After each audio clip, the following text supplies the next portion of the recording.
अस्सलाम वालेकुम, I am मोइज़ा मंजूर, clinical dietitian and nutritionist.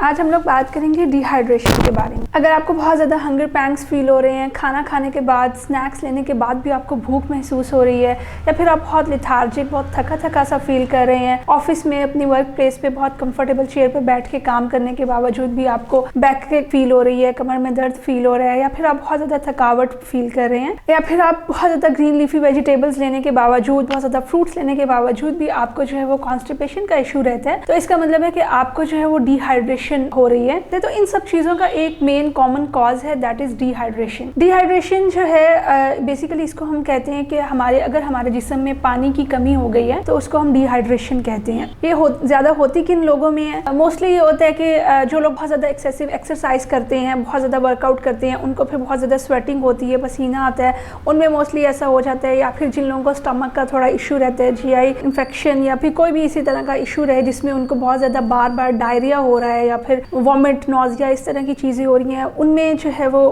Dehydration का इशू आ जाता है। उसके अलावा जो डायूरेटिक मेडिसिन ले रहे होते हैं, जो कि हमारी बॉडी में से पानी को जो है वो निकाल रही होती हैं, तो उससे जो है वो डिहाइड्रेशन का इशू हो जाता है। डिहाइड्रेशन के सिम्टम्स क्या हैं, हमें पता कैसे चलता है? मोस्टली ये होता है कि हम लोगों के कॉन्स्टेंटली जो है वो सर में दर्द हो रहा होता है और बहुत लंबे टाइम के लिए दर्द रहता है, या हम बहुत ज़्यादा थका थका सा फील कर रहे होते हैं, हमारे लिप्स या स्किन बहुत ड्राई हो रही होती है, हम आंखें बंद करते हैं तो हमें ऐसे ड्राइनेस फील होती है अपनी आंखों में, या फिर यूरिन जो है उसका बहुत येलोइश पेल येलो कलर हो जाता है, या बहुत ज़्यादा जल जल कर आ रहा होता है, या बहुत ज़्यादा जो है उसमें से हीट निकल रही होती है, या फिर हम लोग बहुत ज़्यादा नींद हमें आ रही होती है, डिजीनेस फील कर रहे होते हैं, थकावट फील कर रहे होते हैं। उसके अलावा डिहाइड्रेशन के और उसमें बहुत ज़्यादा अगर इस तरह का कोई इशू हो जाता है जिसको हम इलेक्ट्रोलाइट इम्बैलेंस कहते हैं, उसमें ये होता है कि आपको उसके सिम्टम्स में ये होता है कि आपको बहुत ज़्यादा डायरिया हो रहा होता है, वॉमिट हो रही होती है, नॉजिया हो रहा होता है, या फिर आपको जो है वो मैदे में बहुत ज़्यादा पेन रहता है, आपके पट्ठों में बहुत ज़्यादा खिंचाव रहता है। तो इसका मतलब है कि आप इलेक्ट्रोलाइट इम्बैलेंस का मतलब है कि आपकी बॉडी में जो है वो नमकियात की कमी हो गई है। तो इन चीज़ों को ओवरकम करने के लिए हम लोगों को एक तो सबसे इंपॉर्टेंट ये कि हमें पानी अपनी डेली रूटीन में बहुत ज़्यादा इस्तेमाल करना चाहिए। हमें नॉर्मल रूटीन में अपनी 8 से 10 ग्लास पानी ज़रूर पीने चाहिए। लेकिन जिनको इलेक्ट्रोलाइट इम्बैलेंस का इशू हो जाता है, यानी नमकियात की कमी हो जाती है, वो इसको सिर्फ पानी से जो है वो ओवरकम नहीं कर सकते। उनको चाहिए कि वो फिर साथ में ORS का इस्तेमाल करें। ORS जो है वो डेली अपनी रूटीन में, जब वो बाहर से आते हैं, उनको पसीना आया हुआ होता है, गर्मी से आते हैं, तो वो घर, या फिर आपके बच्चे भी स्कूल या कॉलेज से आ रहे होते हैं, तो आप उनको ORS दें, या खुद अगर आपको ऐसा कोई इशू हो रहा है तो आप ORS का इस्तेमाल करें। बाकी अपनी रूटीन में पानी का इस्तेमाल ज़्यादा से ज़्यादा करें।